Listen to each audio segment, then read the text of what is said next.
जलेबी और रबड़ी की ठेली देखते ही नीलम का मन ललचाने लगा था। अजीत, गाड़ी रोको प्लीज, गाड़ी रोको, वो बच्चों की तरह मचलने लगी। जबकि उसकी नज़रों का पीछा करते हुए अजीत गुस्से से मुट्ठियां भींच कर रह गया था और उसने गाड़ी नहीं रोकी बल्कि और भी स्पीड से गाड़ी भगा ले गया। और अब जलेबी का ठेला पीछे छूट जाने पर नीलम मुंह बिसूर कर दोनों हाथ बांधकर बच्चों की तरह नाराज होकर बैठ गई थी। अजीत ने गहरी सांस ली।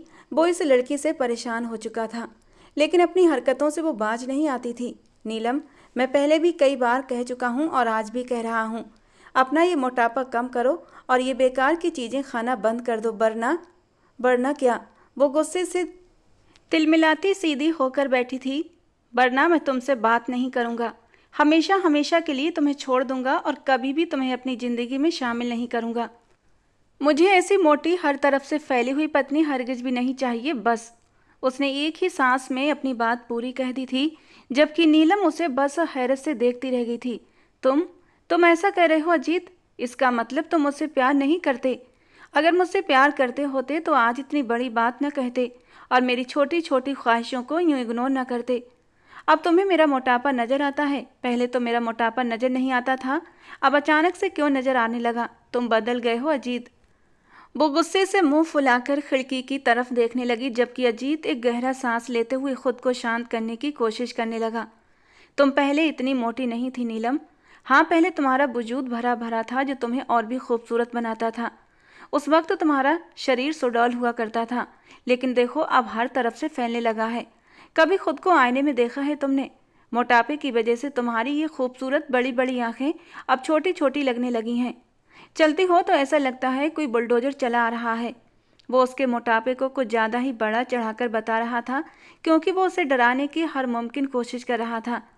और वैसे ये झूठ भी नहीं था, पहले से नीलम का वजन काफ़ी बढ़ चुका था, लेकिन वो अपनी लालची तबीयत का क्या करती? वो बिना खाए पिए रह ही नहीं सकती थी। और सबसे बड़ा हाथ तो अजीत का ही था उसका वजन बढ़ाने में, वरना उसकी इतनी औकात कहाँ थी कि वो इस तरह खाने पीने के अपने शौक को पूरा करती। वो एक गरीब घराने से संबंध रखती थी और अजीत एक अच्छे खाते पीते घराने से संबंध रखता था। एक अच्छी कंपनी में नौकरी करता था। उसकी मुलाकात 20 साल की नीलम से एक अस्पताल में हुई थी, जब वो अपनी माँ को दिखाने गई थी। भीड़ इतनी ज़्यादा थी कि किसी भी तौर नीलम का नंबर आना मुमकिन नहीं था। ऊपर से डॉक्टर पिछले 10 मिनट से किसी भी मरीज को अंदर नहीं बुला रहा था और बस यहीं पर नीलम का सब्र जवाब दे गया था। वो गुस्से से तन फन करती डॉक्टर के केबिन में चली आई थी, जहां डॉक्टर अपने दोस्त अजीत के साथ बैठा चाय ब्रेक ले रहा था। और नीलम ने आओ देखा न ताओ बेभाव की डॉक्टर को सुनाना शुरू कर दी। गुस्से के मारे नीलम का हल्का गेहुआ रंग लाल पड़ने लगा था। बड़ी बड़ी आंखें गुस्से की तेजी से और भी बड़ी होने लगी थीं। अजीत कितनी ही देर तक उस लाल मिर्च जैसी तीखी लड़की को देखता रह गया। वहीं से वो उस लड़की के जादू भरे खूबसूरत नैनों में डूब गया था। उसकी ये तेज तर्रारी, उसका ये तीखापन उसे पसंद आया था। धीरे धीरे दोनों की मुलाकात होने लगी और वो नीलम के प्यार में सर से लेकर पैर तक डूब चुका था। वही नीलम जो एक गरीब घराने की हर चीज को तरसी हुई लड़की थी, जब उसकी दोस्ती अजीत से हुई तो वो अपने शौक पूरे करने लगी। जिस भी चीज का मन होता वही खाने की जिद लेकर बैठ जाती। शुरू शुरू में अजीत उसके हर शौक को पूरा करता था, लेकिन अब धीरे धीरे पिछले 6 महीने में ही नीलम का वजन बहुत ज्यादा बढ़ चुका था। पहले जो उसका भरा भरा शरीर देखकर अजीत बहकने लगता था, अब उसे उसका वजूद खटकने लगा था। वो उसे हर तरीके से समझाने की कोशिश करता कि नीलम, वजन कम करो, तुम दिन ब दिन मोटी होती जा रही हो। और अब भी जब उसने जलेबी खाने की जिद की तो अजीत को गुस्सा आ गया था और उसने गुस्से में ऐसी बात बोल दी जो सीधा नीलम के दिल पर जाकर लगी थी।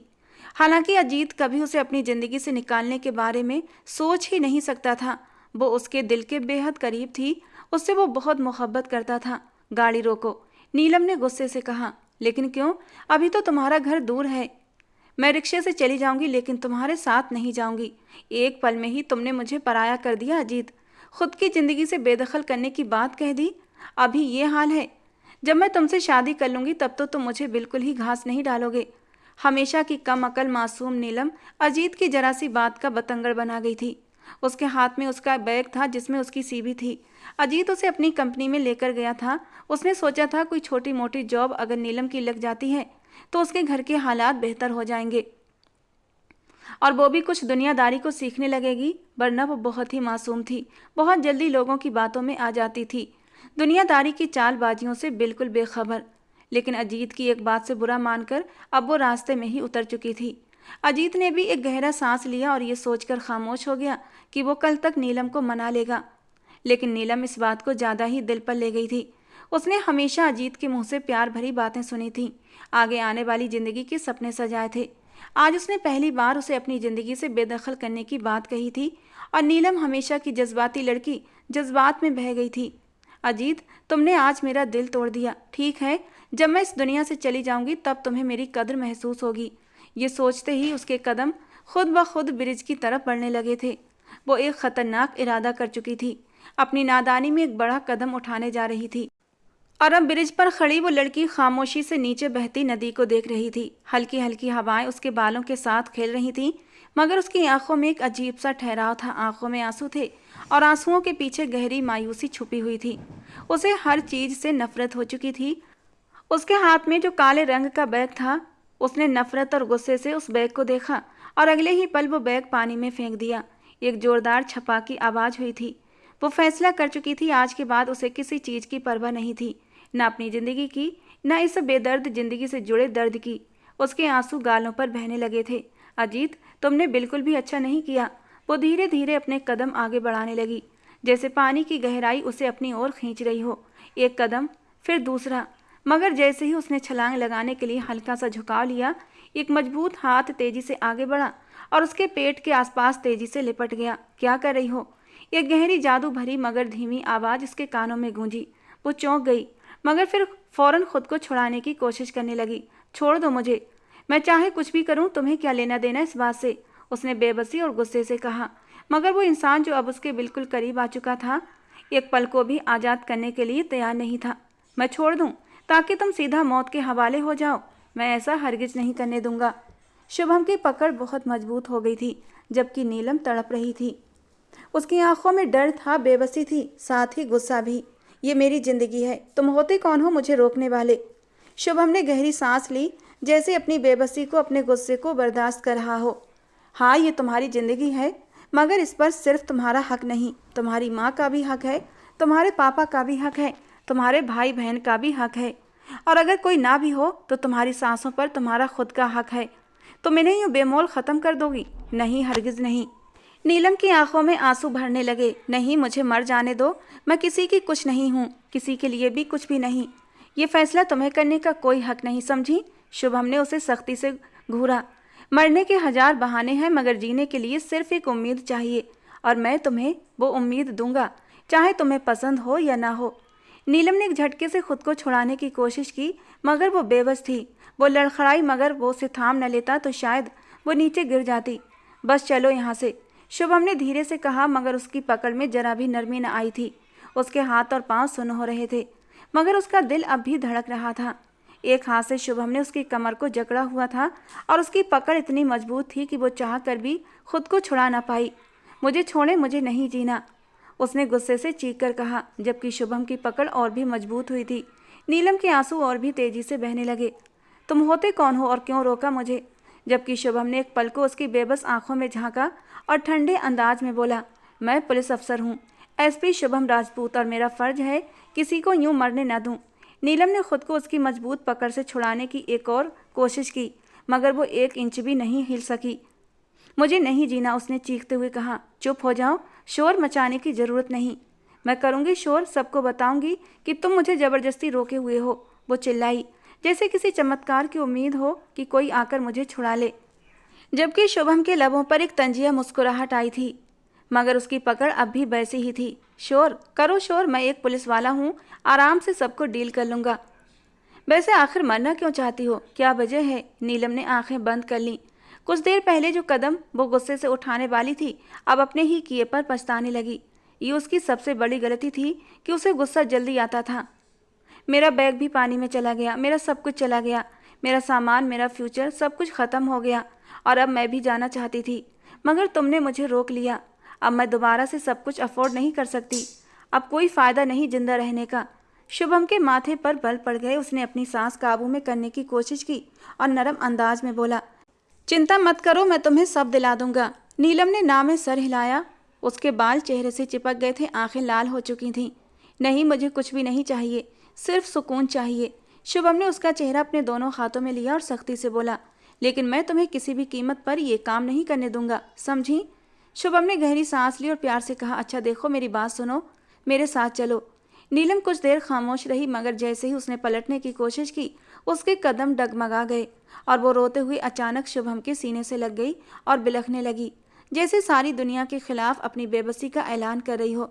शुभम ने धीरे से उसे अपने सीने में भींच लिया। वो कुछ ही पलों में एक बहुत लंबा चौड़ा प्लान तैयार कर चुका था। उसके होंठों पर एक मुस्कुराहट बिखर गई थी, जिसे उसने जल्दी ही होंठ भींचकर छुपा लिया था। वो जो करना चाहता था, उसकी भनक वो नीलम को पढ़ने भी नहीं देना चाहता था। वो चंद पल खामोशी से खड़ा रहा, फिर धीरे से बोला, चलो। नीलम ने फिर कुछ बहस नहीं की, वो उसके साथ कदम आगे बढ़ाने लगी। शुभम ने सावधानी से उसे अपनी गाड़ी तक पहुंचाया, दरवाजा खोला और धीरे से अंदर बिठा दिया। नीलम अब भी रो रही थी। गाड़ी में एक गहरी खामोशी थी, सिर्फ नीलम के सिसकने की आवाज़ें थीं जो कभी कभी गाड़ी में गूंज रही थीं। शुभम ने एक नज़र उस पर डाली, उसकी लाल भीगी आंखें, कांपते नरम होंठ। वो क्यों ये पाप करना चाहती थी? नीलम ने अपनी आंखें बंद कर लीं, जैसे सब कुछ याद आ गया और फिर जख्म फिर से हरा हो गया। वो अचानक बोली, क्या मोहब्बत करना पाप है? शुभम सर घुमाकर उसे देखने लगा। आंखों में एक उम्मीद की किरण एक चमक से उभर रही थी, मगर वो कुछ भी कहने से खुद को रोके हुए था। उसको एक नज़र देखते हुए बोला, नहीं, मोहब्बत पाप नहीं, बल्कि ये तो एक बहुत ही खूबसूरत एहसास है। तुम मोहब्बत को पाप क्यों बोल रही हो? जबकि नीलम ने एक सिसकी ली थी, फिर बहुत ही दुखी अंदाज में बोली, मैं एक लड़के को पसंद करती हूँ, बहुत मोहब्बत करती हूँ उससे। वो बोलते बोलते रुक गई और फिर फूट फूट कर रो पड़ी। मगर आज उसने साफ कह दिया कि अगर मैंने अपना वजन कम नहीं किया तो वो मुझे छोड़ देगा। शुभम ने चौंक कर उसकी तरफ देखा, फिर गौर से उसके चेहरे के हाव भाव जांचने लगा। मैं जानती हूँ मैं कभी अपना वजन कम नहीं कर सकती। मैं पहले भी कई बार कोशिश कर चुकी हूँ, मगर कुछ भी नहीं हुआ। नीलम की आंखों में बहुत बेबसी थी। मैं उसके लिए सब कुछ कर सकती हूँ, मगर वो मेरे जरा से मोटापे को सहन नहीं कर सकता। क्या उसके लिए मैं काफ़ी नहीं थी? शुभम कुछ पल खामोश रहा, फिर हल्की सी मुस्कुराहट उसके लबों पर बिखर गई। उसकी नज़रें नीलम के चेहरे पर थीं, मगर उसकी आंखों में अजीब सी चमक थी, जैसे कोई बड़ा राज हो। नहीं तो तुम तो बहुत खूबसूरत हो, बहुत ही। नीलम ने चौंक कर उसे देखा, जैसे उसने सुनने में गलती कर दी हो। क्या क्या तुम सच कह रहे हो? शुभम ने कंधे उचकाए। हाँ, वो लड़का तुम्हें ये कहकर गया कि तुम अच्छी नहीं दिखती, तो वो लड़का बेवकूफ़ है। जबकि नीलम ने अफसोस से सर झुका लिया। हाँ, उसने कहा था अगर मैं पतली नहीं हो सकती तो वो मेरे साथ नहीं रह सकता। शुभम ने कहा लगाया, जैसे ये सब मजाक हो। नीलम ने हैरत से उसकी ओर देखा, मगर वो अब भी हंस रहा था। तुम हंस क्यों रहे हो? ये कोई मजाक नहीं है। शुभम ने मुस्कुराते हुए कहा, देखो नीलम, भरे भरे जिस्म की औरतें, लड़कियां तो मर्दों को बहुत पसंद आती हैं, खास करके दो मर्दों को। नीलम ने हैरानी से उसे देखा। कौन दो मर्द? एक तो समझदार और दूसरा मैं। नीलम ने अचानक चौंक कर उसे देखा और फिर हंस पड़ी, मगर उसके आंसू अब भी गालों पर थे, जैसे खुशी और गम के बीच गुम हो गई हो। शुभम ने उसे गौर से देखा। वैसे मैं तुम्हें कैसा लगा नीलम? नीलम उसकी बात पर शर्मा गई। ये कैसा सवाल हुआ? उसने नजरें झुका लीं। शुभम ने बड़ी गहरी नज़र से उसे देखा था। तुम अच्छे हो, देखने में भी और नेचर के भी। शुभम के लबों पर गहरी मुस्कुराहट आई, जैसे वो यही जवाब सुनना चाहता था। तो फिर क्या? नीलम ने उलझकर उसे देखा। शुभम ने बहुत ही सीरियस होते हुए जवाब दिया, शादी कर लो मुझसे। नीलम के चेहरे पर हैरत जम गई। उसने आंखें फैलाकर उसे देखा, जैसे यकीन न आ रहा हो कि ये सब हकीकत है। अजीत का नाम उसके दिमाग से एक पल में मिट चुका था। शायद गुस्से की परत कुछ ज़्यादा ही मोटी जम चुकी थी कि अजीत का नाम धुंधलाने लगा था, या फिर वो एक बहुत बड़ी बेवकूफ़ी करने जा रही थी और उस बेवकूफ़ी के चलते उसकी पूरी ज़िंदगी बर्बाद हो सकती थी। अभी तो सिर्फ उसके सामने एसपी शुभम राजपूत था, जो खूबसूरती और दबदबे का मुंह बोलता सबूत था। उसने नजरें झुका लीं और उंगलियां मरोड़ते हुए बस इतनी बोली, इस बारे में आपको मेरी माँ से बात करनी होगी। शुभम ने मुस्कुराकर कहा, ठीक है, फिर मैं तुम्हारी माँ से ही बात कर लूँगा। नीलम ने झिझकते हुए अपना एड्रेस बताया, जो बहुत ही गरीब इलाके का था। शुभम ने हल्के से सर हिलाया, जैसे कोई बड़ा फैसला कर चुका हो। फिर वो एक हाथ स्टीयरिंग पर रखे दूसरे हाथ से नीलम की आंखों के आंसू साफ करते हुए बोला, अब आंसू नहीं दिखना चाहिए मुझे, समझी? उसके हाथ का स्पर्श अपने चेहरे पर महसूस करके वो बुरी तरह कांप उठी थी, लेकिन होठों पर हल्की सी मुस्कुराहट के साथ सर हाँ में हिला दिया, जैसे पहली बार जिंदगी ने उसके लिए कोई अच्छा फैसला किया हो। किस भूल में थे अजीत, देखा तुमने, मुझे तुमसे भी ज़्यादा अमीर, रौब, दबदबे वाला और प्यार करने वाला साथी मिल गया है। अब तुम अपने कहे पर पछताओगे, मुझसे माफ़ी मांगोगे, और तब भी मैं तुम्हें माफ़ नहीं करूँगी। वो इतराकर सोचती हुई मन ही मन खुश हो रही थी, मगर वो हैरान भी थी कि ये इंसान एकदम से मिला और फिर अचानक उसे शादी के लिए प्रपोज कर दिया, और उसे खूबसूरत भी बोल रहा था। हालांकि दुनिया तो उसे सिर्फ और सिर्फ मोटे होने का ताना ही देती थी, मगर ये तो उसे खुद ही बोल रहा था कि तुम बहुत खूबसूरत हो और मर्दों को भरे भरे जिस्म की औरतें पसंद आती हैं। ये ख्याल आते ही उसके लबों पर मुस्कुराहट बिखर गई थी। गाड़ी एक झटके से रुकी। शुभम ने नजरें घुमाकर गाड़ी के बाहर के मंजर को देखा। सड़क पर टूटे हुए पत्थर बिखरे पड़े थे, किनारे पर गंदा पानी जमा था, आसपास छोटे छोटे घर थे, कुछ खस्ता हाल, कुछ ताज़ा सफ़ेदी किए हुए। गली के नुक्कड़ पर कुछ बच्चे नंगे पांव खेल रहे थे। अपने घर के पास पहुंचकर नीलम ने गाड़ी रुकने के लिए कहा, और उस घर को देखकर शुभम एक गहरा सांस लेकर रह गया था। वो घर अपनी कहानी खुद बता रहा था। पुराना सा लकड़ी का दरवाज़ा जो शायद कई सालों से उस दीवार पर टंगा हुआ था और अब गिरने की हालत में हो गया था। दीवारों से पेंट उखड़कर उसकी ईंटें तक दिखने लगी थी। नीलम ने पल भर को उसकी आंखों में झांक कर कुछ कहना चाहा, मगर फिर सर झुका लिया। तेजी से दरवाजे की तरफ बढ़ गई। कदमों में हल्की सी लड़खड़ाहट थी। शुभम उसे दूर तक जाता देखता रहा, जैसे इस मंजर को हमेशा के लिए अपनी आंखों में कैद कर रहा हो। शुभम ने गहरी सांस ली और गाड़ी के स्टीयरिंग पर उंगलियां मारने लगा। उसके चेहरे पर एक अजीब सी खामोशी थी, जैसे वो कोई अंदर ही अंदर बहुत बड़ा फैसला कर चुका हो। और फिर उसने गाड़ी को मोड़ लिया। धूल मिट्टी से अटा हुआ रास्ता, टूटे हुए फुटपाथ और ये सफ़ेद दरवाज़ा, सब कुछ उसकी आंखों में बस कर रह गया था। मगर सबसे ज़्यादा वो भरे भरे जिस्म की लड़की, जिसको देखकर ही वो समझ गया था कि वो बहुत आसानी से अपने प्लान को कामयाब कर सकता था। उसका चेहरा ही इस बात की गवाही था कि वो लड़की बहुत नादान है, और ऐसी ही लड़की तो वो चाहता था, जिसकी वजह से वो पल भर में फैसला ले चुका था कि अब वो अपने कदम पीछे नहीं करेगा। वो सरकारी नौकरी करता था, मगर उसके बावजूद इंसान जब पैसे की शक्ल देख ले तो इंसानियत भूल जाता है। ऐसा ही कुछ एसपी शुभम राजपूत करने वाला था।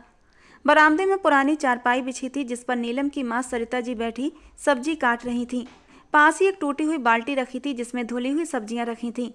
चारपाई के बराबर में एक लकड़ी का छोटा सा स्टूल था, जिस पर नमक मिर्च के कुछ डिब्बे और एक पुरानी सी चाय की केतली रखी थी। नीलम ने जैसे ही दरवाजे से अंदर कदम रखा, उसकी माँ ने तेज शब्दों में कहा, अब आई है तू? कहाँ मर गई थी? इतनी देर से कहाँ थी? नीलम ने बेबसी से सर झुका लिया। अजीत से मिलने गई थी, बताया तो था आपको, वो नौकरी दिलाने की बात कर रहा था। ये सुनकर उसकी माँ के हाथ वहीं रुक गए। चाकू की धार पर रखी सब्जी कटना भूल गई। उनकी नज़रें नीलम पर जमी थीं, जो अब बेबसी से अपनी चप्पल उतार रही थी।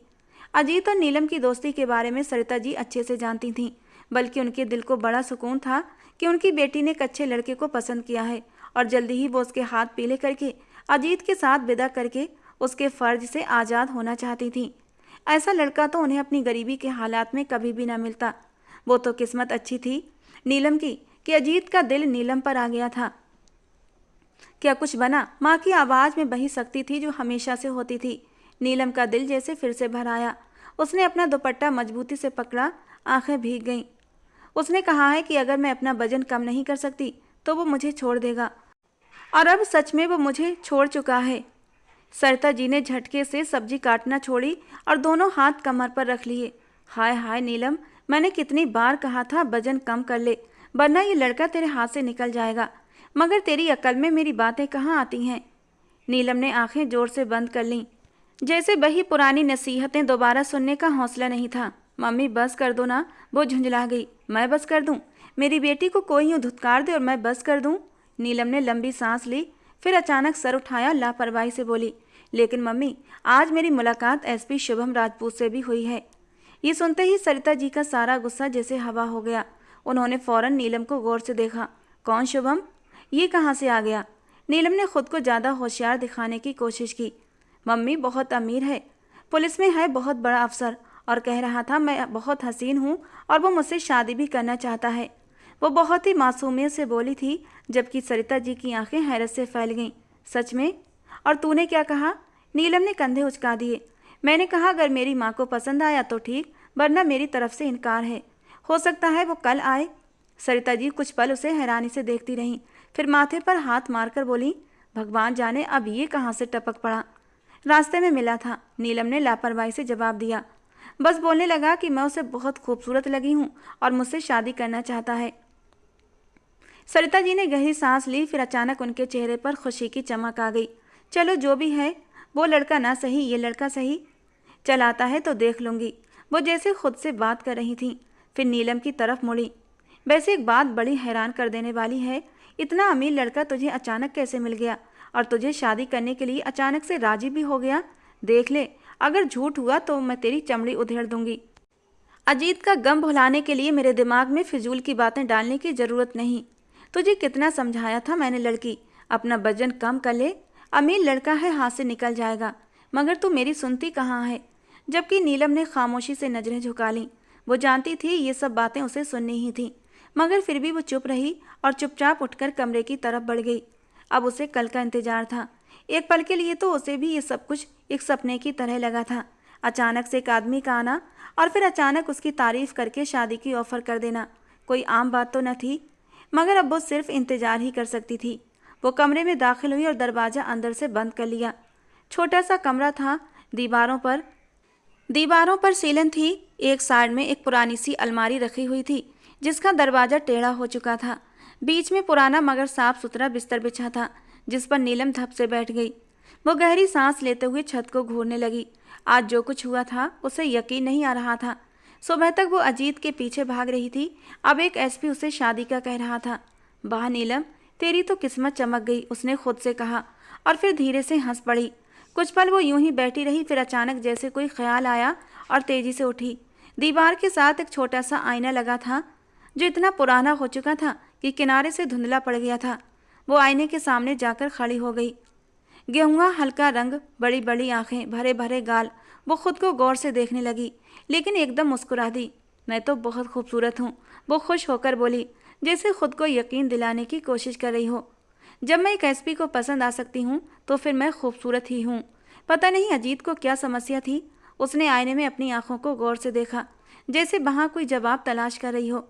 फिर वो थोड़ा सा घूमकर अपनी कमर की तरफ देखने लगी, कोशिश करने लगी जैसे अपने आप को जांच रही हो।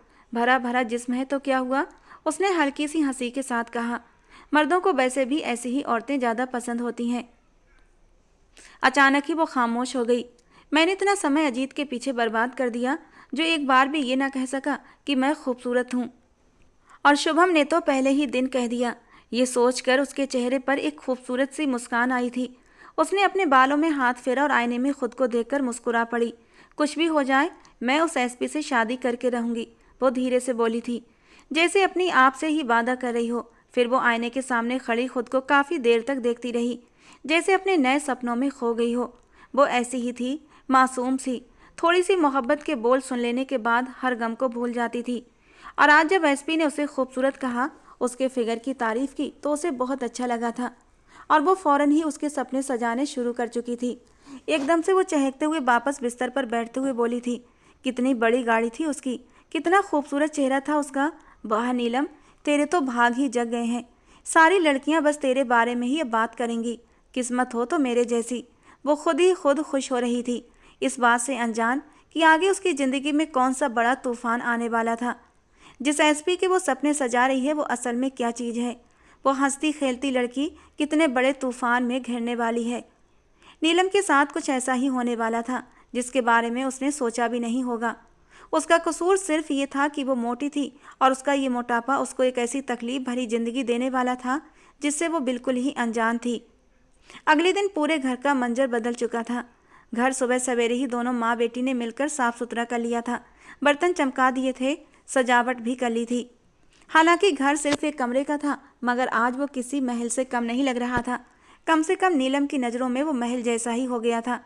नीलम बार बार आईने के सामने जाकर खुद को देखती, कभी बालों में हाथ फेरती, कभी दुपट्टे को सही करती। सरिता जी ने उसे कई बार घूरा, मगर वो आज बहुत खुश थी।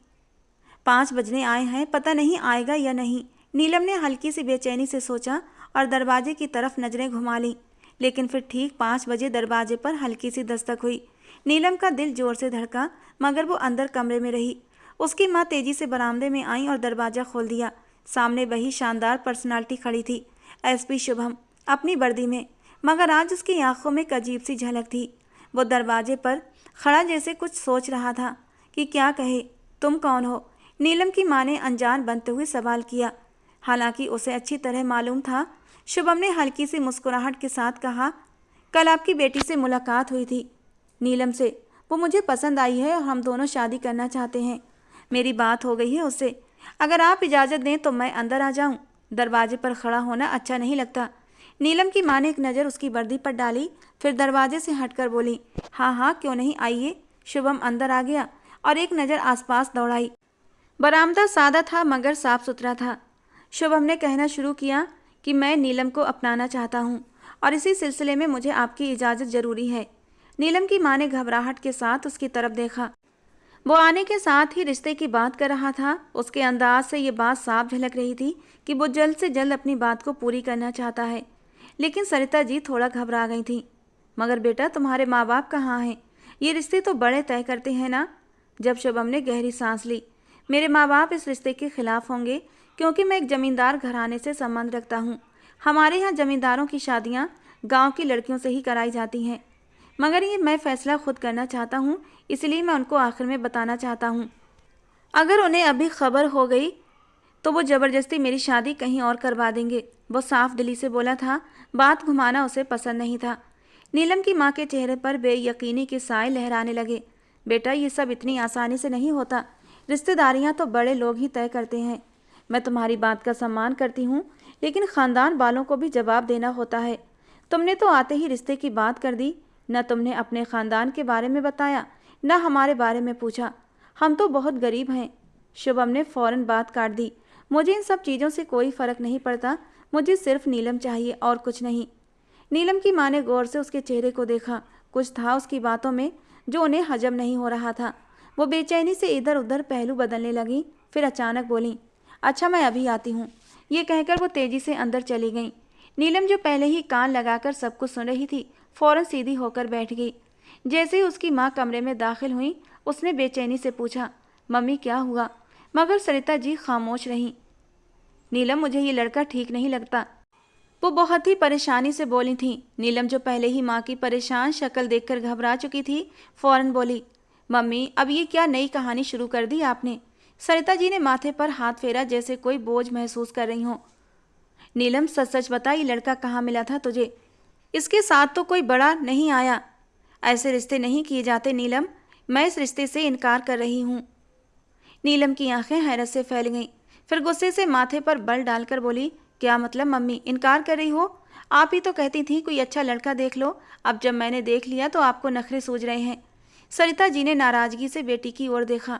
बात नखरे की नहीं है नीलम। मैं माँ हूँ तेरी, तेरा भला बुरा देख सकती हूँ। ये लड़का मुझे सही नहीं लग रहा। वर्दी पहनी है तो क्या हुआ? जो इज्जतदार होते हैं वो अपनी माँ बहनों को साथ लाते हैं, अकेले नहीं आ जाते यूँ मुंह उठाकर अपना रिश्ता लेकर। नीलम ने अपनी माँ की बातों को झटक दिया। मम्मी आप बस वहम पाल रही हैं। ऐसे लड़के बार बार नहीं मिलते। वो जमींदार है, अमीर है, मुझे पसंद करता है। आप यूं ही शक में पड़ गई हैं। वो खुद तो कह रहा है कि वो मुझसे शादी करना चाहता है और उसे किसी चीज़ से मतलब नहीं। हम गरीब हैं, ऐसा कहाँ होता है मम्मी। किस्मत से आया है तो मौका हाथ से जाने न दें। सरिता जी ने बेयकीनी से बेटी को देखा, जैसे उसकी किसी बात पर यकीन न हो। मगर फिर नीलम की खुशी भरे अंदाज ने उनकी हिचकिचाहट कम कर दी। उन्होंने गहरी सांस ली। ठीक है नीलम, शायद मुझे ही वहम हो गया है। नीलम फौरन खुश होकर बोली, हाँ हाँ मम्मी आप देखना वो कितना अच्छा है। सरिता जी ने बेदिली से सर हिलाया और बोली, चलो चाय लेकर जाती हूँ। नीलम ने खुश होकर दरवाजे की ओर देखा, जहाँ बाहर एसपी शुभम इंतजार कर रहा था। सरिता जी बरामदे में आई तो देखा शुभम कुर्सी पर बैठा बेचैनी से पहलू बदल रहा था, जैसे किसी बड़े दबाव में हो। वो चाय की ट्रे लेकर आगे बढ़ी और मुस्कुराकर बोली, लीजिए चाय पीजिए। सरिता जी ने जैसे ही चाय की ट्रे मेज पर रखी थी, शुभम ने हाथ उठाकर इनकार कर दिया। उसकी नज़रें सख्त थीं। मुझे चाय नहीं चाहिए। वो सीधा सरिता जी को देखकर बोला, मैं यहाँ सीधी बात करने आया, लेकिन आप मुझे छोड़कर अंदर चली गई। सरिता जी ने हैरानी से उसे देखा। बेटा ये क्या तरीका है? इसमें भला नाराज़ होने वाली कौन सी बात है? आंटी, तरीका साफ है, मैं कल ही नीलम से शादी करना चाहता हूँ, शुभम ने बेलचक अंदाज में कहा, जबकि शुभम का ये अंदाज सरिता जी के दिल को जोर से धड़का गया था। कल? लेकिन ये कैसे मुमकिन है? मैं अपने खानदान के बड़ों से बात करना चाहती हूँ, हमें थोड़ा वक्त चाहिए। उसका अंदाज देखकर उन्हें न जाने क्यों एक बार फिर डर लगने लगा था। किस बात का वक्त आंटी? जब मैं आपके खानदान के बारे में सवाल नहीं कर रहा, आप मेरे खानदान के बारे में जानने की जिद नहीं कर रही, तो ये झमेले रखने की ज़रूरत ही नहीं। सीधी बात है, मैं जल्दी ही शादी करना चाहता हूँ। जबकि दरवाजे के पास खड़ी नीलम दिल ही दिल में खुश हो रही थी कि वो उसके बगैर रह नहीं सकता, इसीलिए इतनी जल्दबाजी दिखा रहा है। सरिता जी ने बेयकीनी से नीलम की ओर देखा और आंखों में एक अजीब सी रोशनी लिए माँ को ही देख रही थी। लेकिन बेटा, इतनी जल्दबाजी में शादी? सरिता जी ने कुछ कहना चाहा, मगर शुभम ने हाथ के इशारे से उन्हें रोक दिया। मेरे माँ बाप की तरफ से मुझ पर बहुत दबाव है, वो चाहते हैं मैं किसी जमींदार घराने में शादी कर लूँ। अगर मैंने उन्हें वक्त दिया तो वो मेरी शादी करवा देंगे और मैं ये बिल्कुल भी नहीं चाहता। इसलिए मैं पहले ही शादी करके उन्हें बताना चाहता हूँ कि मैं शादी कर चुका हूँ, ताकि वो लोग चुप हो जाएं। जबकि सरिता जी के दिल में फिर से सवाल उठने लगे, ये लड़का इतना बेचैन क्यों है? इसकी इतनी जल्दबाजी की वजह क्या है? मगर साथ ही नीलम की आवाज़ दिमाग में गूंज रही थी, मम्मी, ऐसे रिश्ते बार बार नहीं आते। सरिता जी ने फिर एक नज़र नीलम की ओर देखा, जो होंठ दबाए खड़ी थी, जैसे माँ की जबान से हाँ सुनने का इंतजार कर रही हो। बेटा, मैं... सरिता जी ने कुछ कहने के लिए जबान खोली, मगर फिर नीलम की आंखों की चमक देखकर रुक गई। ठीक है, उन्होंने गहरी सांस लेते हुए कहा, अगर तुम सीरियस हो तो शादी कर ही लेते हैं। शुभम की आंखों में चमक आ गई, नीलम के होंठों पर भी एक दबी दबी सी मुस्कुराहट आई। फैसला हो चुका था, और यही फैसला एक जिंदगी के लिए बर्बादी का दरवाजा भी खोल चुका था। इस बीच अजीत का कॉल भी नीलम के फ़ोन पर आया था, लेकिन उसने पिक नहीं किया।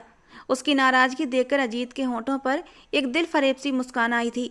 ये लड़की हमेशा से ज़िद्दी है, लेकिन मुझे इसका ये ज़िद्दी अंदाज भी पसंद है। अभी तो फ़िलहाल मैं शहर से बाहर जा रहा हूँ, लेकिन वहाँ से आकर तुम्हें एक सरप्राइज़ दूंगा, और मुझे पता है मेरे सरप्राइज़ को सुनकर तुम खुशी से खिल उठोगी और सारी नाराज़गी भुला दोगी। स्क्रीन पर चमकती नीलम की तस्वीर को देखकर अजीत मन ही मन बातें कर रहा था। अगले दिन दोपहर के 3 बजने में कुछ ही पल बाकी थे। छोटे से बरामदे में शादी का इंतजाम कर दिया गया था। आज वो वर्दी में नहीं था, बल्कि आज उसने वाइट शर्ट और ब्लैक पैंट पहन रखी थी, जो उसकी पर्सनालिटी पर खूब जच रही थी। नीलम को भी उसकी सहेलियों ने तैयार कर दिया था।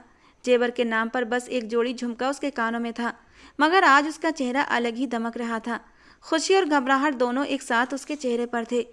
नीलम, आखिर तूने ऐसे कौन कौन से व्रत रखे कि तुझे इतना खूबसूरत और अमीर पति मिल गया? उसकी सहेली आशा ने शरारत से कहा। अब तो हमें भी नीलम की तरह अपना वजन बढ़ाना पड़ेगा, शायद हमारी किस्मत भी मेहरबान हो जाए, एक और सहेली ने हंसते हुए कहा।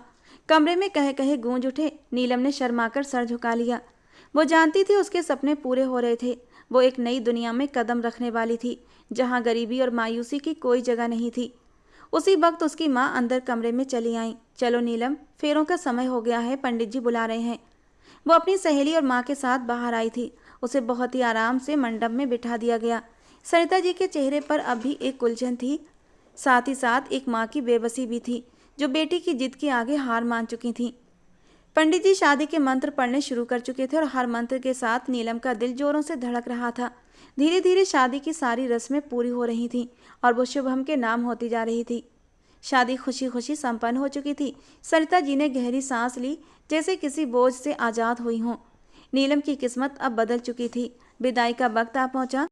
घर के छोटे से आंगन में नीलम की सहेलियां और मोहल्ले की कुछ औरतें जमा थीं।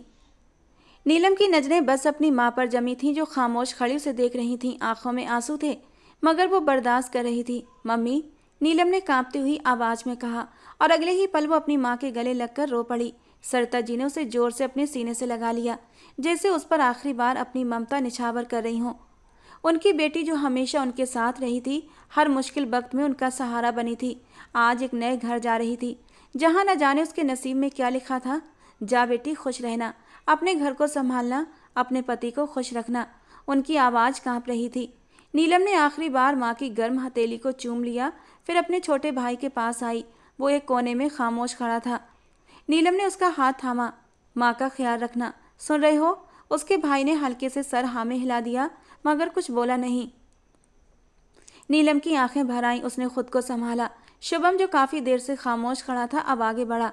चलें, उसने धीरे से कहा। नीलम ने एक आखिरी बार अपने घर को देखा, फिर कदम आगे बढ़ा दिए। गाड़ी में बैठते वक्त दिल जैसे किसी बजनी पत्थर तले दब चुका था। गाड़ी आगे चल पड़ी और नीलम की आंखें खुद ब खुद पीछे मुड़कर घर को देख रही थीं, जो पल पल उससे दूर हो रहा था। अंदर एक सन्नाटा था। शुभम बिल्कुल खामोश था, उसका चेहरा भी खामोश था। आंखों में वो नरमी नहीं थी जो कल थी। नीलम ने एक दो बार उसकी तरफ देखा, मगर वो लगातार सामने देख रहा था, जैसे कुछ सोच रहा हो। नीलम ने हल्का सा गला खनखारा, जैसे कुछ कहने का इरादा रखती हो, लेकिन फिर चुप हो गई। उसके दिल में एक अजीब सा एहसास था।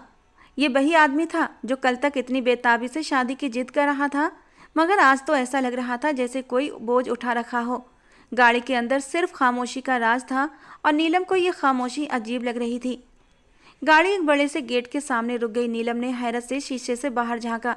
उसके ख्वाबों ख्यालों में भी नहीं था कि वो ऐसे शानदार घर में दाखिल होगी। गेट खुला और गाड़ी अंदर दाखिल हुई। वो और भी हैरान हुई। एक बहुत बड़ा घर रोशनी से जगमगाता हुआ, बिल्कुल महल जैसा उसके सामने था। हर चीज़ अपनी कीमत खुद बता रही थी। दिल की धड़कनें बेकाबू थीं। खुशी और हैरत के मिले जुले जज्बात के साथ उसने शुभम की ओर देखा, जो खामोशी के साथ बैठा था, जैसे कुछ महसूस ही न कर रहा हो।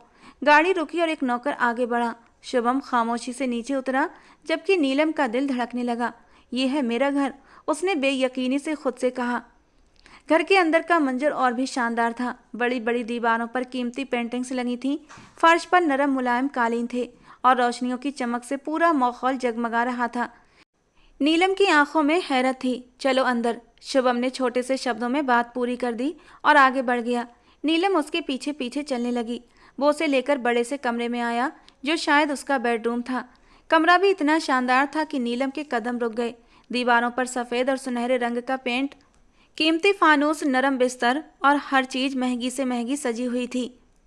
शुभम ने खामोशी से अपना कोट उतारा और सोफे पर रख दिया, फिर घड़ी खोलने लगा। नीलम ने खुशी से उसकी तरफ देखा और बच्चों जैसी मासूमियत से चहककर बोली, आज तो आपने मुझे देखा भी नहीं और मेरी तारीफ भी नहीं की। शुभम ने एक पल के लिए सर उठाकर उसकी ओर देखा, मगर वो एक नज़र ऐसी थी जैसे किसी अजनबी को देख रहा हो, जैसे उसे उसकी मौजूदगी भी गवारा ना हो। क्या हो गया है तुम्हें? वो जहर में बुझी आवाज में बोला। क्यों बच्चों की तरह रिएक्ट कर रही हो? नीलम का चेहरा एकदम सफ़ेद पड़ गया। वो तो खुशी से उससे बात करना चाहती थी, मगर शुभम के अंदाज में इतना ठंडापन क्यों है? मैं तो बस आपसे बात कर रही थी, उसने हिचकिचाकर कहा। शुभम ने तंजिया हंसी हंसकर उसके सरापे को गौर से देखा, ऐसी नज़र जो नीलम के दिल में तीर की तरह उतरी। तुम बहुत अजीब हो, तुम्हारी बातें, तुम्हारा अंदाज, तुम्हारा रहन सहन। मैंने सोचा नहीं था तुम इस तरह की होगी, वो बेजारी से बोला था, और नीलम को लगा जैसे किसी ने उसके पैरों तले से ज़मीन खींच ली हो। मगर आपने तो कहा था कि आपको मेरी खूबसूरती पसंद आई है, उसने कांपती हुई आवाज़ में कहा। शुभम ने गहरी नज़र उसके जिस्म पर डाली, ऐसी नज़र जिसने नीलम को अंदर तक शर्मिंदा कर दिया। वो अचानक दुपट्टे को मजबूती से थाम कर पीछे हट गई, आंखों में आंसू भर आए। ये सब तुम्हारी गलतफहमी थी। एक अजीब सी नज़र उसके वजूद पर डालता हुआ वो बाथरूम की ओर बढ़ गया। बाथरूम से आया तब भी वो हैरान और परेशान खड़ी थी।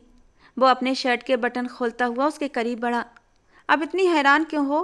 खैर, कुछ देर के लिए सारी परेशानी अपने दिमाग से निकाल दो। जो भी हो, तुम मेरी पत्नी हो और आज शादी की पहली रात है। मेरा मन तो नहीं कर रहा तुम्हारे इस भारी भरकम वजूद को अपनी बाहों में लेने का, लेकिन खैर जो भी हो, अपने मचलते जज्बातों को थोड़ा सुकून तो दे ही सकता हूँ। ये कहकर उसने अपनी शर्ट उतार कर सोफे पर रखी थी और खींचकर उसे अपनी बाहों में कस लिया। वो उसकी बाहों से निकलना चाहती थी, लेकिन निकल न सकी और धीरे धीरे वो उससे अपना हक वसूल करता चला गया। उसके हर अंदाज में एक बेदर्दी और एक बेगानापन था। नीलम को उसके किसी भी अंदाज से मोहब्बत झलकती नजर नहीं आ रही थी। वो सिर्फ उससे अपनी ज़रूरत पूरी कर रहा था। वो उसे जुनून में भरकर तकलीफ भी पहुंचा गया, और जब नीलम के होंठों से सिसकी निकली तो उसने बेदर्दी से उसकी सिसकियों को दबा दिया। जज्बातों का तूफान थमा तो शुभम ने उसे खुद से दूर झटक दिया और उठकर बैठ गया और उसे गहरी नज़रों से देखने लगा। वैसे तो देखने में अच्छी खासी मोटी हो, लेकिन उतनी ही हॉट हो। आज तुमने मेरा दिल खुश कर दिया। उम्मीद करता हूँ तुम मेरे लिए लकी साबित होगी। ये कहकर शुभम दरवाज़ा खोलकर बाहर निकल चुका था और नीलम वहीं बैठी रह गई। आंखों में हैरत, तकलीफ और बेयकीनी के आंसू थे। वो तो समझ रही थी आज उसकी नई जिंदगी की शुरुआत है। मगर ये तो कुछ और ही हो गया था। उसने अजीत जैसे हीरा इंसान को छोड़कर इस पत्थर इंसान से सर फोड़ा था तो लहूलुहान तो होना ही था। अजीत जो उसकी जरा सी चोट पर तड़पता था, उसे ऐसे संभालता जैसे वो कोई नाजुक सी डोर हो, और उसने उसे एक झटके में सारे रिश्ते तोड़कर इस पत्थर दिल इंसान को चुना था। और जो गलती वो कर चुकी थी, शायद अब इस गलती की कोई भरपाई भी नहीं थी। वो इंसान तो उसकी तरफ मोहब्बत से देखता भी नहीं था, और ऐसी बातें, ऐसी नजरें उसकी समझ से बिल्कुल परे थीं। रात भर वो आंसू बहाती रही और न जाने कब नींद की आगोश में चली गई। दर्द, बेबसी और जिल्लत का एहसास उसके दिलो दिमाग पर हावी था। जिंदगी के सबसे खूबसूरत पल का जो ख्वाब उसने बांधा था, वो पल तो बेबसी और दर्द से बदल गया था। सुबह की हल्की रोशनी खिड़की से अंदर आ रही थी जब अचानक किसी के झंझोड़ने पर उसकी आंख खुली थी। उसने चौंक कर ऊपर देखा, शुभम खड़ा था, चेहरे पर हल्की सी खामोशी और हाथों में घड़ी बांधते हुए बोला, उठो, हमें फौरन निकलना होगा। उसने दो टूक अंदाज में कहा। नीलम ने हैरान होकर उसे देखा। क्या? लेकिन कहाँ? हनीमून पर स्विट्जरलैंड जा रहे हैं, शुभम ने बहुत ही सपाट अंदाज में जवाब दिया और अपना फ़ोन देखने लगा, जबकि नीलम का दिमाग एक पल के लिए पत्थर हो गया। वो हैरानी से उसे देखने लगी। क्या? Honeymoon, Switzerland? मगर इतने पैसे कहाँ से आए आपके पास? शुभम ने एक हल्की सी मुस्कुराहट के साथ तंजिया अंदाज में कहा, मैं एक पुलिस वाला हूँ, मेरे पास सब कुछ हो सकता है। तुम परेशान मत हो, हम आज ही निकल रहे हैं। नीलम के दिमाग में सवालों की बौछार हो गई। मगर पासपोर्ट, वीजा? मैंने तो सुना है इन चीज़ों में वक्त लगता है, उसने उलझे हुए अंदाज में कहा।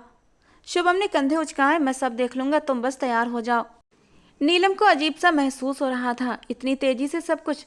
कल शादी हुई और आज हनीमून के लिए स्विट्जरलैंड। वो टूट गई थी, लेकिन वो खामोश हो गई, क्योंकि अब सवाल करना बेकार था। कुछ पल सोचने के बाद बोली, ठीक है, लेकिन मैं पहले अपनी माँ से मिलना चाहती हूँ। शुभम ने लापरवाही से कहा, कोई प्रॉब्लम नहीं, चलो मैं छोड़ आता हूँ। नीलम जल्दी से तैयार हो गई।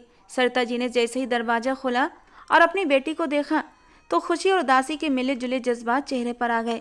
नीलम, वो अचानक उसे गले लगाकर बोली, कैसी हो मेरी बच्ची? नीलम ने जबरदस्ती चेहरे पर मुस्कुराहट सजाई। मम्मी, बहुत खुश हूँ, आपको पता है हम लोग स्विट्जरलैंड जा रहे हैं। वो अंदर घर में दाखिल होते हुए बोली, जबकि सरिता जी के चेहरे से खुशी गायब हो गई। स्विट्जरलैंड? वो भी इतनी जल्दी? उनकी आवाज़ में चिंता थी। हाँ मम्मी, हनीमून के लिए, नीलम ने खुशी से बताया। सरिता जी ने बेचैनी से उसे गौर से देखा, जैसे उन्हें कुछ गलत महसूस हो रहा हो। बेटा, ये सब कुछ अजीब है, इतनी जल्दी सब कुछ, मुझे कुछ ठीक नहीं लग रहा। नीलम ने उनके हाथ थाम लिए। मम्मी, आप बेकार में बहम पाल रही हैं। मम्मी, वो बहुत अच्छे हैं, बहुत अमीर। आप देखेंगे मेरी ज़िंदगी कितनी बदल जाएगी। सरिता जी की आंखों में अब भी परेशानी थी। बेटी, खुशी दिल से महसूस होती है, ज़बरदस्ती नहीं। जब से तुम्हारी विदाई की है, दिल को कुछ अजीब सा महसूस हो रहा है, न खुशी हो रही है न सुकून। नीलम को लगा जैसे उसकी माँ उसकी खुशी में खुश होने को तैयार नहीं। वो थोड़ा नाराज़गी से बोली, मम्मी, आप बस मेरे लिए भगवान से प्रार्थना करें, सब ठीक हो जाएगा। सरिता जी ने गहरी सांस ली, मगर चुप हो गई। उनके दिल की बेचैनी कम न हुई, मगर बेटी की जिद के आगे खामोश हो गई थी। रात के वक्त शुभम उसे लेने आया। नीलम और शुभम घर पहुंचे तो नीलम के दिल में अब भी एक अजीब सा एहसास था, मगर वो खुद को बहलाने की कोशिश कर रही थी कि सब कुछ ठीक है। मगर कहीं ना कहीं सरिता जी की बेसुकूनी भरी बातें उसके दिमाग में गूंज रही थीं। अगले दिन एयरपोर्ट की चमकती हुई रोशनी में सब कुछ बहुत शानदार लग रहा था, लेकिन नीलम के दिल में अब भी अजीब सी बेचैनी थी। पूरे सफर के दौरान शुभम ने एक बार भी उसकी ओर ध्यान नहीं दिया था। वो या तो खिड़की से बाहर देख रहा था या अपने फ़ोन में बिजी रहा। नीलम को अजीब लग रहा था, मगर उसने सोचा शायद थकावट की वजह से वो इतना खामोश है। कुछ ही देर बाद वो स्विट्जरलैंड के एयरपोर्ट पर कदम रखते हुए स्विट्जरलैंड में प्रवेश कर चुके थे। बड़े बड़े टावर्स, लोगों की भीड़ और एयरपोर्ट का शानदार अंदाज, सब कुछ किसी ख्वाब जैसा लग रहा था। थोड़ी ही देर बाद वो एक कार में बैठकर होटल की तरफ रवाना हो गए। होटल भी बहुत शानदार था, कमरा बहुत बड़ा था। नीलम ने जैसे ही अंदर कदम रखा वो हैरान रह गई। वाह शुभम, कितना खूबसूरत कमरा है। उसने चहकते हुए शुभम की ओर देखा, लेकिन वो अब भी अपनी आदत के अनुसार खामोश था। कुछ देर आराम कर लो, उसने धीरे से कहा और खुद बाहर चला गया। वो थकी हुई थी, इसलिए सोने के इरादे से लेट गई। शाम ढल चुकी थी जब नीलम की आंख खुली। शुभम भी आ चुका था। वो अलमारी के पास खड़ा था। उसे उठता देखकर शुभम ने एक पैकेट उसकी तरफ बढ़ाया। जाओ, नहा धोकर ये कपड़े पहन कर आओ। नीलम ने हैरानी से पैकेट को पकड़ा, लेकिन फौरन ही खुश हो गई कि शायद उसके लिए कोई ख़ास ड्रेस होगा। वो पैकेट लेकर खुशी खुशी बाथरूम चली गई। जैसे उसने कपड़े निकाले उसकी आंखें हैरत से फैल गईं। ऐसे कपड़े तो उसने कभी भी नहीं पहने थे। उसके दिल में एक अजीब सी हिचकिचाहट पैदा हुई, मगर फिर उसने खुद को समझाया, शायद यही यहाँ के तौर तरीके हैं और आखिर पति ने कहा है तो पहन लेना चाहिए। वो शर्माते हुए कपड़े पहनकर बाहर निकल आई, मगर जैसे ही उसकी नज़र कमरे में गई उसकी सांसें रुक गईं। सामने शुभम नहीं था, बल्कि एक लंबे कद का हबसी आदमी खड़ा था। नीलम की आंखों में डर छा गया। वो हड़बड़ाकर पीछे हटी और जल्दी से पर्दे के पीछे छुप गई। कौन हो तुम? उसकी आवाज़ कांप रही थी। वो आदमी धीरे से मुस्कुराया और टूटी फूटी हिंदी में बोला, मैं तुम्हारे साथ वक्त गुजारने आया हूँ। शुभम ने तुम्हें बताया नहीं? नीलम के पैरों के नीचे से तो जमीन निकल गई थी। क्या बकवास कर रहे हो? मैं अपने पति के साथ आई हूँ। वो आदमी हंस पड़ा, जैसे उसे उसकी बात मजाक लगी हो। उसने तुम्हें कुछ भी नहीं बताया? मुझे कुछ नहीं पता और मुझे कुछ भी नहीं जानना। फौरन यहाँ से निकल जाओ। नीलम की आवाज़ तेज हो चुकी थी। वो आदमी सर झटक कर आगे बढ़ा। तमाशा मत करो, मेरे पास वक्त नहीं है। जैसे ही वो आदमी उसके करीब आया, नीलम ने चीख मार दी। उसकी चीख पर आदमी को गुस्सा आया और वो गुस्से से बड़बड़ाता हुआ कमरे से बाहर आ गया। नीलम की सांसें तेज हो चुकी थीं। उसके शरीर से पसीना बहने लगा। वो पर्दे के पीछे सहमी खड़ी थी। दिल डर के मारे कांप रहा था। शुभम कहाँ था? उसके दिमाग में सवाल आए, मगर सबसे बड़ा सवाल ये था कि अब वो क्या करे। कमरे में खामोशी थी और वो रो रही थी। उसका शरीर कांप रहा था। थोड़ी देर बाद झटके से दरवाजा खुला और शुभम अंदर दाखिल हुआ। उसके चेहरे पर सख्ती थी, आंखों में बही ठंडापन जो नीलम पिछली रात से देख रही थी। उसे देखते ही नीलम गुस्से से आगे बढ़ी और उसका गिरेबान पकड़ लिया। ये क्या था? वो चीख पड़ी। और ये कौन था? शुभम ने झटके से उसके हाथ हटाए और एक जहरीली मुस्कुराहट के साथ बोला, ये दुनिया ऐसे ही चलती है मेरी जान। तुम्हें लगा था कि तुम किसी शहजादे की मलिका बन रही हो। असल हकीकत तो ये है कि मैं जो कुछ भी हूँ अपनी मेहनत से नहीं बना, दूसरों को इस्तेमाल करके बना हूँ। और अब तुम मेरी पत्नी हो, तुम्हें भी मेरा साथ देना होगा। नीलम की आंखें हैरत और डर से फैल गईं। मैं ऐसा कुछ भी नहीं करूँगी। तुम्हें शर्म आनी चाहिए। तुम मुझे धोखा देकर यहाँ लाए हो। खामोश, एकदम खामोश, शुभम ने सख्ती से कहा। उसकी आंखों में खतरनाक चमक थी। तुम्हारे पास कोई और रास्ता नहीं? अगर तुम मेरे कहने पर न चली तो मैं तुम्हें यहीं छोड़ जाऊंगा। और तुम सोच भी नहीं सकती एक अकेली औरत का इस शहर में क्या अंजाम होगा। तुम्हें ऐसा ही बनने में देर नहीं लगेगी। जबकि नीलम के पैरों से जान निकल चुकी थी। और तभी वो हबसी आदमी दरवाजे से अंदर दाखिल हुआ। वो वहां से भागने लगी, लेकिन दो मजबूत हाथों में जकड़ ली गई। धीरे धीरे उसके वजूद पर एक अंधेरा सा छाता चला गया और उस रात उसने अपना सब कुछ गंवा दिया। शुभम का यही तो काम था, मासूम भोली भाली लड़कियों की मजबूरी का फायदा उठाकर उन्हें विदेश लेकर आना और उनसे पैसे कमाना। अब उसका निशाना नीलम बनी थी, जो सारी जिंदगी इस दर्द में बिताने वाली थी। लगभग 15 दिन वो इसी तकलीफ में रही। रोज रात को एक नए मर्द के साथ एक नया दर्द और नई तकलीफ से गुजरती थी। अब कहीं जाकर उसकी वापसी हुई थी। नीलम की आंखों में थकान और चेहरे पर बेचैनी थी।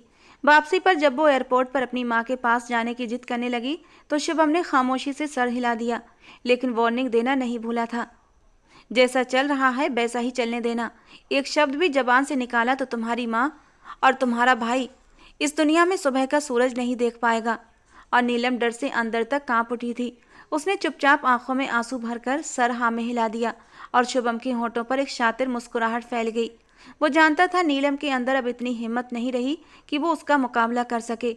नीलम बस कुछ पल के लिए सुकून चाहती थी और उसे यकीन था वो खुद जल्दी ही वापस आ जाएगी।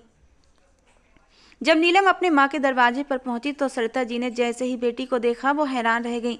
नीलम की रंगत पीली पड़ चुकी थी, होंठ सूख चुके थे। वो पहले जैसी चमक दमक वाली नीलम नहीं लग रही थी। नीलम, ये क्या हाल बना रखा है तुमने? सरिता जी ने घबराकर उसका चेहरा थाम लिया था।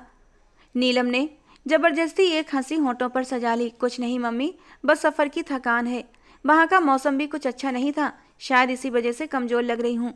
झूठ मत बोलो, मुझे सब नज़र आ रहा है। सरिता जी की आंखों में चिंता थी। क्या कोई बात हुई है वहाँ? शुभम तुमसे अच्छा बर्ताव नहीं करता? नीलम ने अपनी माँ से नजरें चुराते हुए सर झुका लिया। हाँ मम्मी, वो बहुत अच्छे हैं, बस तबीयत कुछ ठीक नहीं थी इसलिए चेहरा मुरझा गया है। आप परेशान ना हो, मैं माँ हूँ नीलम, मुझे सब नज़र आता है। तुम्हारी आंखों में जो खामोशी है वो चीख चीख कर कुछ और ही कह रही है। सरिता जी ने उसके बाजू थाम ली। मुझे बताओ क्या बात है? नीलम ने गहरी सांस ली और आंखों के आंसू छुपाने लगी। कुछ नहीं मम्मी, बस आप प्रार्थना करें सब ठीक हो जाए। सरिता जी ने बेयकीनी से अपनी बेटी को देखा। मगर नीलम ने जबरदस्ती मुस्कुराते हुए उनकी बाहों में छुपने की कोशिश की और सरिता जी चाहते हुए भी उसे बता न सकीं कि उसके जाने के बाद अजीत आया था और उसकी शादी की खबर सुनकर वो बुरी तरह टूटकर बिखर गया था। तभी दरवाजे पर दस्तक हुई। शुभम दरवाजे पर मौजूद था। नीलम चलें। नीलम ने एक पल के लिए अपनी माँ को देखा, जैसे वो कुछ कहना चाहती हो, मगर फिर खामोशी से सर झुका लिया और अपनी माँ से लिपट कर बोली, मैं चलती हूँ मम्मी, फिर मिलूंगी। सरिता जी ने बेबसी से बेटी को विदा कर दिया, मगर उनके दिल में एक अजीब सा तूफान था। लगभग 1 महीने के बाद रात का सन्नाटा था। कमरे में हल्की रोशनी थी और जमीन पर बिछी चटाई पर एक लड़की बैठी थी, जो कभी एक चमकदार भरे भरे शरीर की जिंदगी से भरपूर लड़की हुआ करती थी। आज वो अपनी ही परछाई लग रही थी। वो सूख कर कांटा हो चुकी थी। आंखों के नीचे गहरे साए थे, होंठ बेरौनक थे और जिस्म हड्डियों का ढांचा रह गया था। आंखों से आंसू बह रहे थे। भगवान, मैं बहुत थक चुकी हूँ, बहुत ज़्यादा। मैंने जो गलतियाँ की उनकी सज़ा तो काट रही हूँ ना। अब बस कर दे मेरे भगवान, बस कर दे। मैं नहीं सह सकती ये दर्द, ये तकलीफ़, ये गंदगी। मैं इंसान हूँ या कोई चीज़ जिसे हर रोज़ किसी न किसी दरिंदे के आगे डाल दिया जाता है। सिसकते हुए वो अपने भगवान को याद कर रही थी। मैंने क्या सोचा था अपनी ज़िंदगी के बारे में और क्या हो गया?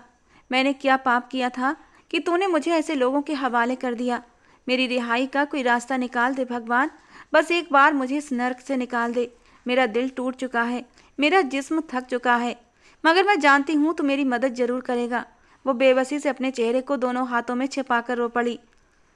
दर्द की शिद्दत से उसका शरीर कांप रहा था। सुबह की रोशनी कमरे में धीरे धीरे फैल रही थी जब शुभम अंदर आया। नीलम अब भी चटाई पर सुकड़ी सिमटी बैठी थी। रात के आंसू अब भी उसके चेहरे पर थे। शुभम ने लापरवाही से सिगरेट सुलगाते हुए कहा, आज तुम्हें 2 नए ग्राहक के पास जाना है, मोटी रकम देने को तैयार है? नीलम ने सर झुका लिया, हमेशा की तरह खामोश हो गई। उसके पास कहने को कुछ था ही कब, ना ही इज्जत थी जो कब की खाक हो चुकी थी। अब बस एक छत थी, माँ और भाई की जिंदगी थी जो इस बेदर्द इंसान की मुट्ठी में थी। लेकिन आज शायद उसकी किस्मत बदलने वाली थी।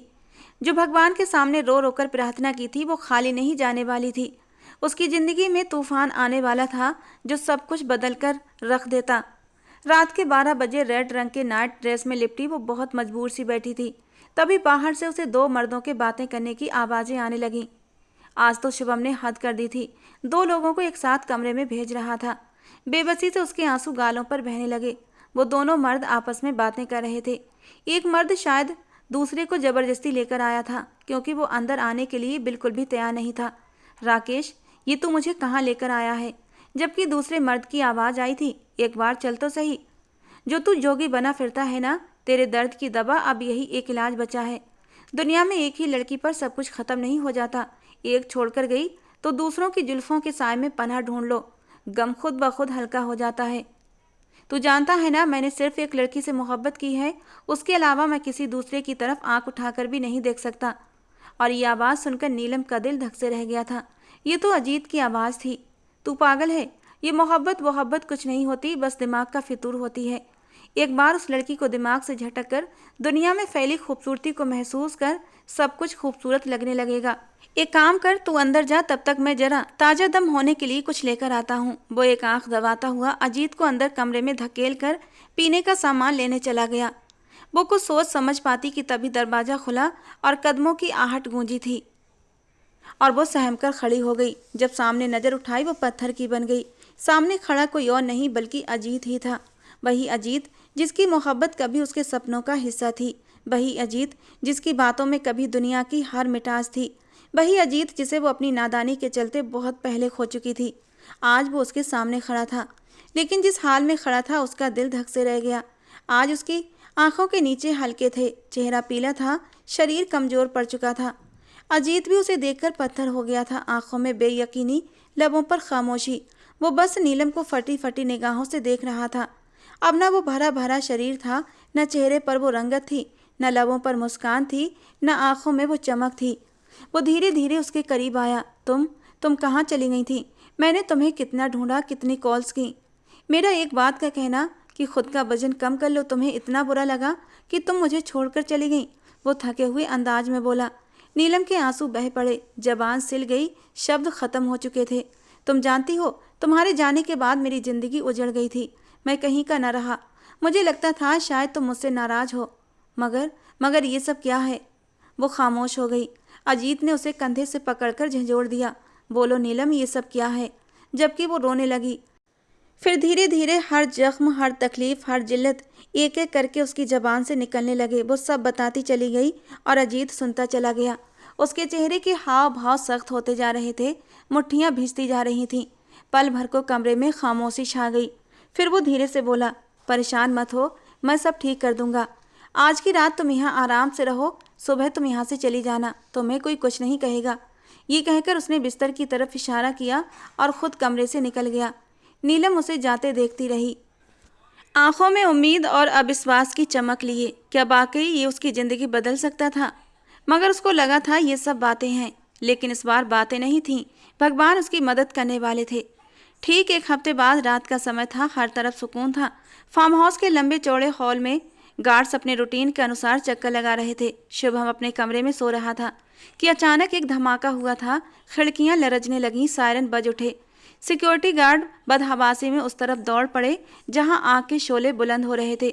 शुभम भी बौखलाकर उठा, घबराहट में दरवाजा खोला और बाहर निकला। उसका दिल बेचैनी से धड़क रहा था। दिमाग में एक ही सवाल था कि अचानक क्या हो गया। उधर नीलम अपने कमरे में मौजूद थी। धमाके की आवाज़ ने उसे भी पत्थर कर दिया था। वो सहम कर दीवार से जा लगी। उसी वक्त खिड़की पर कोई हलचल हुई और वो चौंक कर उधर देखने लगी। रोशनी की झलक में उसे वो चेहरा नजर आया। उसका दिल जोर से धड़क उठा। अजीत! वो हैरान हुई, मगर खुशी और डर का मिला जुला भाव लिए वो खामोश खड़ी थी। अजीत ने एक पल बर्बाद किए बगैर हाथ जल्दी से आगे बढ़ाया। नीलम, जल्दी करो, वक्त कम है, हमें यहाँ से निकलना होगा। नीलम का दिमाग जैसे सुन्न हो गया था, मगर अजीत के मजबूत हाथों ने उसे तेजी से खींच लिया। मैं तुम्हें यहाँ से निकालने आया हूँ और तुम्हारी माँ को भी, अजीत ने कहा। नीलम के दिल में उम्मीद की किरण जाग उठी। दूसरी तरफ शुभम बौखलाहट में गार्डों को आवाज़ लगा रहा था। मगर जब नीलम के कमरे की ओर भागा तो वह वहां पहुंचकर उसके पैरों तले से जमीन निकल पड़ी। वहां नीलम नहीं थी। वो जोर से दहाड़ा, नीलम कहाँ हो तुम? लेकिन कोई जवाब न आया। अजीत नीलम को एक गाड़ी तक ले आया जहां सरिता जी और उसका छोटा भाई पहले से मौजूद थे।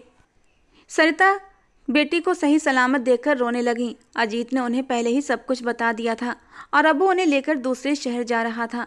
नीलम ने माँ को तसल्ली दी, जबकि अजीत ने गाड़ी तेजी से दूसरे शहर की ओर मोड़ दी। शुभम के आदमी हर तरफ तलाश कर रहे थे, मगर वो तीनों बहुत दूर निकल चुके थे। नई जगह, एक नया आगाज और नीलम की जिंदगी का एक नया मोड़। शायद भगवान कुछ अच्छा करना चाहता था। यहाँ आकर नीलम की जिंदगी बिल्कुल बदल चुकी थी। अजीत ने उसे एक नौकरी पर लगवा दिया था और उसकी जिंदगी को सेट करने के बाद ऐसा गायब हुआ कि मुड़कर नीलम की खबर नहीं ली थी। नीलम चुपके चुपके रोती थी। वह भगवान से बस अजीत के खुश रहने की प्रार्थनाएं करती। अजीत को अपने लिए मांग भी नहीं सकती थी, क्योंकि अब वो अजीत के लायक नहीं थी। उसने जो गलती की थी, जो नादानी की थी, उसकी सजा उसे मिल चुकी थी और अब तो इस सजा का कोई अंत भी नहीं था। वो हमेशा अजीत को याद करते हुए, उसकी मोहब्बत के लिए तरसते हुए पूरी जिंदगी गुजारने वाली थी। बेटी की हालत से सरिता जी भी अनजान नहीं थी। एक दिन जब वो ऑफिस से घर आई तो वो उसका हाथ पकड़कर सोफे पर बैठ गई। एक बात करनी है नीलम तुमसे। कहे मम्मी? अपने चेहरे पर आया पसीना दुपट्टे से साफ करते हुए बोली। भगवान ने जो किया अब उसको बदला नहीं जा सकता। शायद तुम्हारी नादानियों की सजा थी जो तुम अब तक झेल चुकी हो, लेकिन मुझे लगता है अजीत अब भी तुमसे मोहब्बत करता है। तुम कहो तो मैं उससे बात। जबकि नीलम ने माँ के होंठों पर हाथ रख दिया। नहीं माँ, गलती से भी नहीं। अब ये बात अजीत के सामने मत कहना। मैं इस काबिल नहीं हूँ कि मैं उसकी ज़िंदगी में शामिल हो सकूँ। अगर उसने तरस खाकर मुझे अपनी ज़िंदगी में शामिल भी कर लिया तो मैं पूरी ज़िंदगी उससे नज़रें नहीं मिला पाऊँगी। मैं बहुत तकलीफ़ सह चुकी हूँ मम्मी, अब और सहने की हिम्मत नहीं।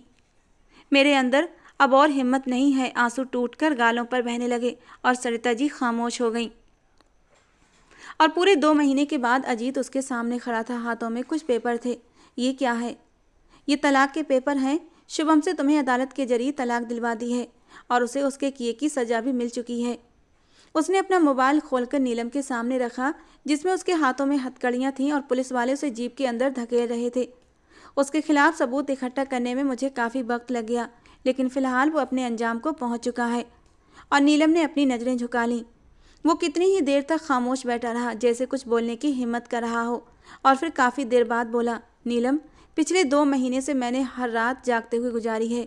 मेरी मोहब्बत, जिससे मैं अपनी जान से ज़्यादा चाहता था, वो दागदार होकर मेरे पास लौटी है। मैं रोज़ रात को खुद को इस बात के लिए तैयार करता था कि मैं सब कुछ भुलाकर तुम्हें अपना लूँ, लेकिन मेरे अंदर इतना हौसला नहीं है नीलम। ये कहकर उसने एक गहरी सांस ली थी और नीलम सांस रोके उसकी बातें सुन रही थी। वो आगे बोला, लेकिन नीलम, मेरे अंदर इतना हौसला भी नहीं कि मैं तुम्हें पाकर अब दोबारा खो सकूं। मैं अजीब से दो राहे पर आकर खड़ा हो गया हूँ। न तुम्हें खोना चाहता हूँ, न तुम्हें अपनाना चाहता हूँ। तुम्हें पता है, पिछली पूरी रात मैं एक पल के लिए भी सो न सका और आखिर में मैंने यही फैसला किया कि मैं तुमसे शादी करूँगा। नीलम, तुम्हें दोबारा खोने का हौसला नहीं है, लेकिन शायद तुम्हें अपनी ज़िंदगी में शामिल कर लूँ तो धीरे धीरे मैं सारी पुरानी बातों को भूल जाऊँगा। जबकि नीलम ने अपनी गर्दन ना में हिलाई थी। नहीं अजीत, मैं तुम्हारे लायक नहीं हूँ। तुम बहुत अच्छी लड़की डिजर्व करते हो। मैं तुमसे शादी नहीं कर सकती। ये कहकर वो अपने कमरे में भाग गई थी और अजीत बस उसे जाता देखता रह गया और थके थके कदमों से अपने घर वापस लौट गया। और फिर पूरे 6 महीने के बाद नीलम अजीत की दुल्हन बनी बैठी उसकी सेज सजाए बैठी थी, अपने हाथों की लकीरों को देख रही थी। उसकी किस्मत में क्या लिखा था उसे समझ नहीं आ रहा था। सरिता जी हद से ज़्यादा बीमार हुई और उन्हें लाइलाज बीमारी हो गई। उन्होंने अपनी आखिरी ख्वाहिश को मनवाने के लिए नीलम के आगे हाथ जोड़ दिए। अजीत तुझे सब कुछ जानने के बावजूद भी शादी के लिए राजी है, तो तू कदम पीछे मत खींच, मरती हुई माँ की बात मान ले और उससे शादी कर ले। और वो मजबूर हो गई थी। वो जानती थी कभी भी अजीत उससे पहले जैसी मोहब्बत नहीं दे सकेगा, लेकिन वो माँ के आगे मजबूर थी। और जब अजीत कमरे में दाखिल हुआ तो वो उससे नज़रें नहीं मिला पाई थी। अजीत ने अब भी किसी दूसरी लड़की की तरफ कदम नहीं बढ़ाया था। मोहब्बत एक बार होती है और जब महबूब के मिलने की उम्मीद हो तब तो ये मोहब्बत और भी जोर पकड़ जाती है। अजीत भी नीलम के मुंह से हाँ सुनने के लिए बेचैन था। वो हैरान था, सब कुछ जानते भी वो नीलम को दिल से निकाल नहीं पाया था। नीलम को सोचकर, नीलम का एहसास करके उसके दिल को सुकून मिलता था। अजीत ने उसके हाथों को थाम लिया। नीलम, तुम्हारी ज़िंदगी में पिछले 1 साल में क्या हुआ वो अपने दिमाग से बुरे सपने की तरह निकाल दो। मोहब्बत में तो महबूब की बड़ी बड़ी गलतियों को भुला दिया जाता है, और तुम्हारे साथ तो जो कुछ हुआ वो तो तुम्हारे साथ जुल्म था। तुम तो मजलूम थी। मैं वादा करता हूँ मेरी तरफ से कभी तुम्हें कोई शिकायत नहीं मिलेगी। हम भूल कर भी गुजरे 1 साल के बारे में नहीं सोचेंगे और अपनी ज़िंदगी में आगे बढ़ेंगे। ये कहते कहते उसने नीलम के माथे को चूम लिया था।